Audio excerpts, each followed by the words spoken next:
I retired at 63 and bought a lake house in northern Minnesota so I could finally hear myself think. I'd been there exactly 24 hours when my son-in-law called and told me his parents were moving in. He didn't ask, he informed me.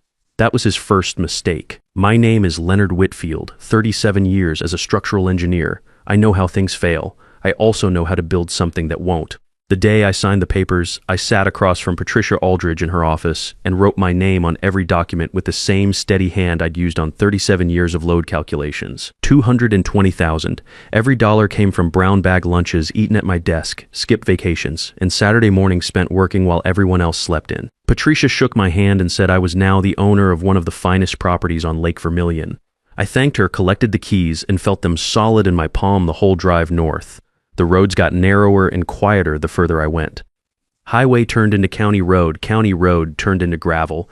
Cell service dropped from 4 bars down to 1 flickering signal.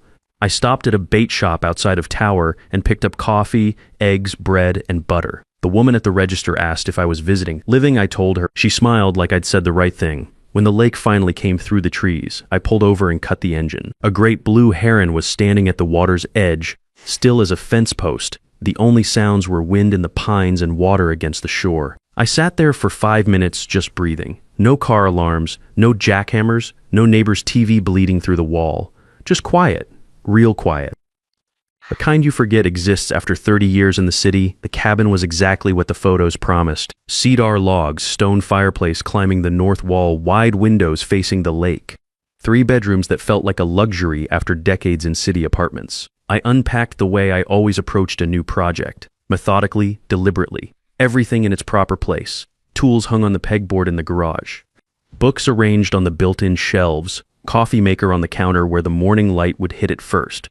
By sunset, I had the place set up. I made coffee too late in the afternoon to be smart about it. Carried a mug out to the Adirondack chair on the dock and watched loons move across the water. I called Diane to let her know I'd made it. She sounded genuinely happy for me, said I deserved it. We talked for 20 minutes about easy things. Her third graders, whether she was going to plant a garden this summer, how Gareth had been putting in long hours at the real estate firm. Normal conversation. The kind you have when nothing is wrong. That was day 1. On day 2, Gareth called. I didn't recognize the number at first. I answered thinking it might be the township office following up on paperwork. Leonard, his voice had a specific tone I'd come to recognize over 6 years of him being married to my daughter. The tone that meant he'd already made a decision and was notifying me of it. I wanted to give you a heads up about my parents. Their situation fell through and they need somewhere to stay for a few months. Diane and I talked it over and the cabin is the obvious solution. 3 bedrooms, you're 1 person. It's practical. I set down my coffee. You talked it over. I said with who? Diane and I? She thinks it makes sense. Gareth, I signed those papers yesterday. Right, which is why the timing works. The place is sitting empty most of the time anyway.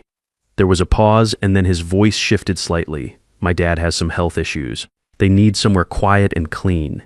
You're not using all that space. And honestly, if you've got a problem with it, you should think about selling and coming back to Chicago where you can actually be useful to the family. He hung up before I could respond. I sat on the dock for a long time after that. The heron was still there, hadn't moved from its spot at the water's edge. Here's the thing about being an engineer for 37 years. You don't react to a problem, you assess it. You identify the variables, you account for failure points, and you design a solution that holds. I went inside, made a fresh pot of coffee, sat down at the kitchen table with a legal pad and a mechanical pencil, and started writing.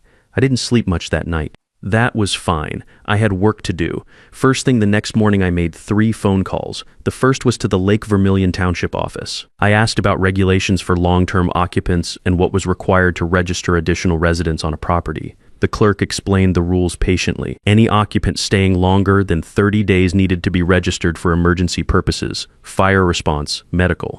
I asked her to repeat the exact wording twice and wrote it down, word for word. The second call was to Roger Stanton, my insurance agent of 28 years. Roger, I need to go over the policy on my new property, specifically the liability coverage and anything related to unregistered occupants. Roger walked me through it carefully. My policy covered me as the sole resident. Additional occupants required advance notification. Unauthorized long-term guests could void my coverage entirely. He asked why I was asking. I told him I was being thorough. He laughed and said I was the most careful man he knew. The third call was to Kathleen Mercer. Kathleen Mercer was the only attorney in the area worth talking to. Her office was in tower above a hardware store with a view of the parking lot and a wall of filing cabinets that looked like they'd been there since the 1980s. She was around 44, direct in the way that people who grow up in small northern towns tend to be. No small talk, no preamble. I explained the situation without emotion. Facts only. She listened without interrupting. When I finished, she leaned back in her chair and said, "Mr. Whitfield, you have every legal right to refuse entry to anyone you choose. This is your property. You have no obligation to house your son-in-law's parents." I asked what happened if they showed up anyway. "If they refuse to leave after you've clearly asked them to go, that's trespassing. You call the sheriff." I nodded. I asked her what she would recommend beyond that. She pulled out a legal pad. "Document everything. Every call, every message, every conversation. If they arrive and won't leave, give them a clear verbal request first. Then written notice if needed. If they still won't go, we escalate." She paused. "I'd also suggest you have something ready before they arrive, not after." I hired her on the spot, $2,000 retainer. I wrote the check without hesitating. On the drive back, I stopped at Carl Briggs' hardware store in Tower. Carl was a weathered man who knew every item in his store by location and didn't waste words. I told him I wanted wildlife cameras to monitor deer activity near the property. He walked me straight to the right shelf. Motion-activated night vision cellular connectivity sends images directly to your phone. He mentioned that a lot of folks use them for security too. I bought 3 units and a motion-activated light for the driveway. $412 cash. I kept the receipt. I installed all 3 cameras myself the next morning. One on the driveway approach tucked into the branches of a pine tree about 8 feet up. One mounted under the garage eave facing the front door. One covering the dock and the boathouse from the corner of the cabin. I tested each one, adjusted the angles, confirmed the cellular connection, and checked that the timestamps were syncing correctly to my phone. Clean sight lines, overlapping fields of view, full coverage. 37 years of structural engineering. I knew how to build something that wouldn't have gaps. I also knew something else. Gareth worked in real estate. He understood property values. He knew exactly what that cabin on Lake Vermilion was worth, and he had decided somewhere along the way that he had a claim to it. The call about his parents moving in wasn't about his parents. It was about getting a foot in the door. I'd seen that kind of calculation before, just never from someone sitting at my own dinner table. I thought about Diane. My daughter had been teaching 3rd grade for 9 years. She loved her kids, called me every Sunday without fail for most of her 20s, and had a laugh that filled whatever room she was in. Somewhere in the last few years, those Sunday calls had gotten shorter and further apart. I'd noticed it and told myself it was just what happened when people got busy with their own lives. I wasn't so sure about that anymore. The Friday Earl and Pauline Nolan were supposed to arrive. I was on the dock reading when my phone buzzed with a camera alert. I pulled up the live feed. A rental car was coming up the gravel road. I watched it stop in front of the cabin. 2 people got out. Earl Nolan, late 60s, looked around with the expression of a man pricing everything in his field of vision. Pauline Nolan stood next to him, swatted at something in the air, and made a face at the tree line. I met them on the porch. "Earl, Pauline." I kept my voice level. "I wasn't expecting you." Earl's handshake was brief and businesslike. "Gareth said you'd be here." "Sorry about the mix-up at the airport. We went ahead and rented a car." "There was no mix-up. I never agreed to pick you up, and I never agreed to have you stay here." Pauline's expression went tight immediately. "Gareth said this was arranged. Gareth doesn't own this property, I do, and I'm telling you directly that you're not staying here." Earl stepped forward. His voice shifted into a register I recognized right away, the tone of a man who had spent his whole life using it to get what he wanted. "Now look, Leonard, let's be reasonable here. We're family. You've got 3 bedrooms and you're one person in all this space. It's not right to refuse when people need help." I let him finish. "Selfish," I said. "I worked 37 years for this place. I ate lunch at my desk while everyone else went out. I missed birthdays, I missed holidays. I earned every square foot of this property, and you're standing on my porch calling me selfish for not handing it over to people I've met a handful of times." Earl's face went red. "Gareth told us you might be difficult about this. Apparently Gareth tells people a lot of things. There's a resort about 40 minutes from here, nice place on the water. I'd recommend it. Please leave my property." "We're not leaving," Earl said. "We drove 3 hours from Duluth. We have just as much right to be here as you do. You have no rights here. I own this property, you don't. If you won't leave, I'll call the sheriff and have you removed for trespassing." Pauline grabbed Earl's arm. "Let's just go. We'll call Gareth and sort this out." They walked back to the rental car, still arguing with each other. I watched them pull down the driveway and disappear into the tree line. Then I went inside and pulled up the camera footage on my laptop. Every word, every expression, every second of it timestamped and saved. The phone started ringing within the hour. Gareth called twice within the first hour. I let both go to voicemail. The first message was controlled, annoyed. The second one was not. It ended with, "You think you can humiliate my parents and there won't be consequences, Leonard. We'll see about that." I saved both messages and forwarded them to Kathleen. Diana called that evening. Her voice had the careful, measured quality of someone who had been coached on what to say. She told me I was being unreasonable. That Gareth's parents were good people who just needed a little help. That I had more space than I needed and family was supposed to mean something. I listened to all of it without interrupting. When she finished, I asked her one question. "Did Gareth tell you to call me, or did you decide to on your own?" A long pause, then, "That's not fair. I know, honey. I love you. But that's not an answer." She hung up. I sat on the dock until it got dark, listening to the loons, thinking about my daughter and how long it had been since I'd heard her laugh the way she used to. 3 weeks passed. Quiet weeks, but I knew better than to read anything into that. Gareth was not the type to drop something. He was the type to regroup. I used those 3 weeks the same way I'd used every difficult stretch in my career. I gathered information. I contacted Beverly Holt, a private investigator in Minneapolis that Kathleen had recommended. $300 for a basic background check on Earl and Pauline Nolan and a general financial overview of Gareth's situation. Beverly was efficient and didn't editorialize. The report came back in 4 days. Earl Nolan had declared bankruptcy 18 months ago, a restaurant investment that had been bleeding money for years before it finally collapsed, leaving behind a civil judgment of $75,000 against him from a business partner. The apartment that Gareth had described to me as needing renovation had not been renovated. It had been foreclosed. Earl and Pauline had been living with Gareth and Diane for 5 months, not the few weeks anyone had implied. Beverly called me personally to deliver one more detail. "There are financial transfers from a joint account belonging to your daughter and son-in-law," she said, "to accounts in Earl Nolan's name. Over the past 10 months, I'm counting approximately $48,000. I sat down at the kitchen table. Can you document all of it? Already done? Report's coming to you today." I printed the report when it arrived and added it to the folder I had been building since day 3. Then I went to the dock and sat there for a long time. $48,000, that was Diane's money too. Whatever she and Gareth had been saving together, whatever plans they'd had, that money was gone and she almost certainly did not know the full picture. Then, on a Thursday afternoon about 4 weeks after the confrontation with Earl and Pauline, my camera alert went off while I was in Duluth for a routine checkup. I was sitting in the waiting room when my phone buzzed. I opened the live feed. Gareth was walking through my cabin with 2 people I had never seen before. A man and a woman, both in their 40s, both looking around with the particular attentiveness of people who are deciding whether to spend money on something. The man had a clipboard. The woman was measuring the width of the main window with her hand, the way people do when they're thinking about furniture. Gareth was talking, gesturing toward the lake view, pointing at the fireplace. I watched the entire thing. 22 minutes, every second time-stamped. He was already showing the property to buyers. I drove back to the cabin in a state of complete clarity. This was no longer about his parents needing a place to stay. It had probably never been about that. This was about a man who had looked at something his father-in-law had spent a lifetime earning and decided it belonged to him. The parents were a way to get occupants established on the property. Occupants who would make it complicated to sell, who could be used as leverage, who would give Gareth time to maneuver. I called Kathleen from the car. She listened to everything without interrupting, the same way she had the first time. When I finished, she said, "Forward me the footage tonight. All of it." Then she said, "This changes things, Leonard. He just handed us something significant." I asked her what she meant. "He showed buyers through your property without your knowledge or consent.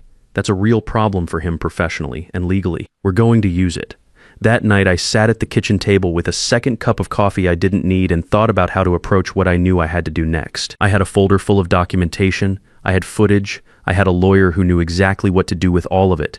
What I didn't have yet was Diane. Not because I was protecting her from the truth. I had never been that kind of father, and I wasn't going to start now. I needed to give her the truth in the right way, at the right time, without Gareth in the room controlling the conversation. If I called her at home and he was there, he would manage whatever happened next. He was good at that. I needed to see her alone. I called her the following morning and asked if she could meet me in Duluth on Saturday, just her. I said I had something important I needed to share with her in person.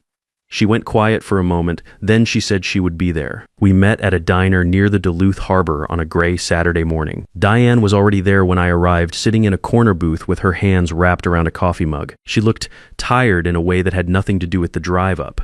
the kind of tired that settles into a person over months, not overnight. I sat down across from her and ordered coffee. We talked about small things for a few minutes. Her students, the weather, whether the walleye had been running. She was waiting for me to get to the point, and we both knew it. I slid the folder across the table without saying anything. She opened it slowly. The first pages were Beverly's summary of Earl's bankruptcy, the judgment, the foreclosure on the apartment. I watched her face as she read. She didn't say anything. She turned to the bank transfer records. The documentation of $48,000 moved from her joint account with Gareth into accounts under Earl Nolan's name over 10 months. Her jaw tightened, but she kept reading. Then she got to the last section, the camera footage printouts with timestamps. Gareth walking two strangers through my cabin. The man with the clipboard, the woman measuring the window. 22 minutes on a Thursday afternoon while I was at a medical appointment in Duluth. She set the papers down and stared at the table. He told me the transfers were an investment, she said. Her voice was quiet and flat. A business opportunity his dad had found. He said they'd see returns within a year. There was no investment, Diane. That money went directly into your father-in-law's personal accounts to cover his debts. He said the apartment renovation was just taking longer than the contractor promised. The apartment was foreclosed 6 months before Gareth called me about the cabin. His parents have been living with you for 5 months, not a few weeks. She looked out the window at the harbor for a long time. A container ship was moving slowly along the far shore, heading toward the lift bridge. He was showing buyers your house, she said. Yes, while you were at the doctor, yes. She pressed her hands flat on the table. I could see her working through it. The way you do when the thing in front of you is too large to take in all at once and you have to process it piece by piece. I didn't rush her. This was her marriage, her money, her father's house. She was entitled to take whatever time she needed. How long have you known? She asked. I've been building the documentation for about 4 weeks. I wanted to have everything confirmed before I said a word to you. Why didn't you tell me sooner? Because I needed you to see it all at once with nothing missing. If I'd come to you with half of it, Gareth would have had time to construct an explanation for the other half. He's good at that. She was quiet for a moment. Then she said, he is good at that. She cried for a little while. I let her. I didn't try to tell her it was going to be fine or that everything happened for a reason. I just sat there and let her feel what she was feeling. After a few minutes, she straightened up, wiped her face with a napkin, and asked me what she needed to do. That was my daughter.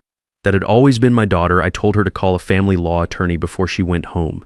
Not to say anything to Gareth yet. To make sure she had independent legal advice before any conversation with him about what she'd learned. She nodded and wrote down the name Kathleen had already given me. Kathleen sent a formal cease and desist letter to Gareth's attorney the following week. It documented the unauthorized property showing the fraudulent occupancy arrangement and the financial transfers, and it made clear that any further attempts to access or encumber the property would result in immediate legal action. Gareth's response was to escalate. His attorney sent a letter back claiming that some of the funds transferred to Earl were actually loans that had passed through Gareth to me.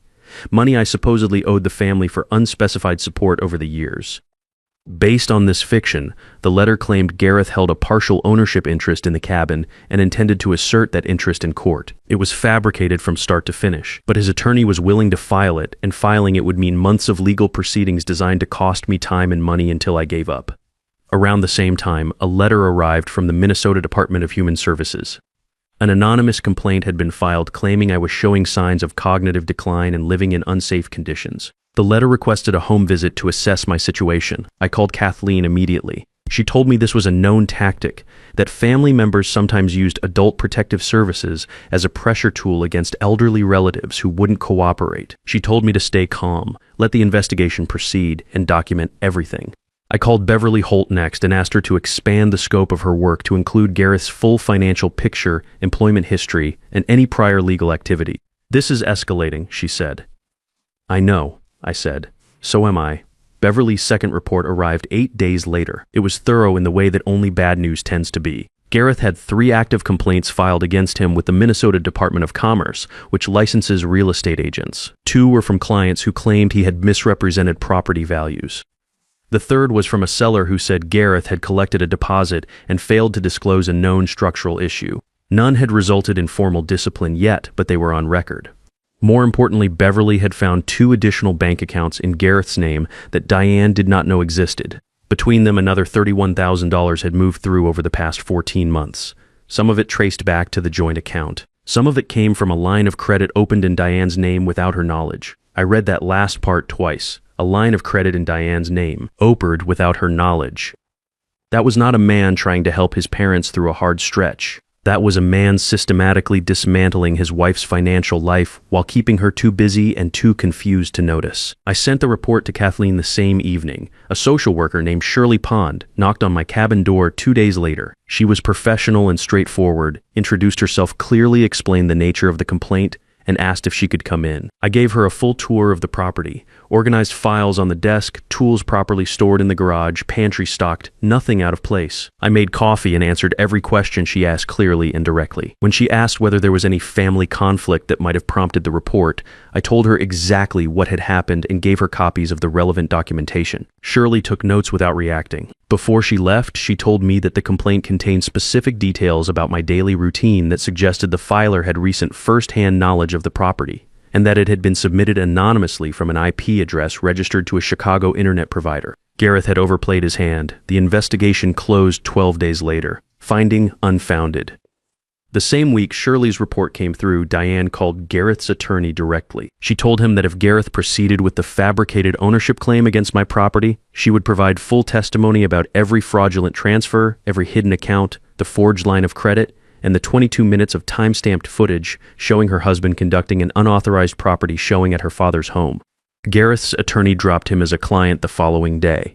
Diane filed for divorce in November. She and her daughter came to stay at the cabin through most of December while the legal process got underway. The first morning they were there, I made pancakes and we ate at the table by the window while snow came down on the lake. My granddaughter was 4 years old and wanted to know if the fish could see the snow falling through the ice. I told her we would find out in the spring. The divorce finalized the following April. Gareth's next attorney tried 3 additional legal angles over the course of those months. All 3 collapsed once Diane's forensic accountant completed his review. The total financial damage Gareth had done came to just under $80,000 when everything was counted. Earl and Pauline moved out of Gareth's place when the proceedings started and found somewhere else to land. I heard through Kathleen that they had moved in with a relative in Wisconsin. On the first warm Saturday in May, I was on the dock with my coffee when Diane and her daughter came walking down the path from the cabin. My granddaughter had a child-sized fishing rod I had ordered back in February and kept in the closet, still in the packaging, waiting. She's been asking about it every single day,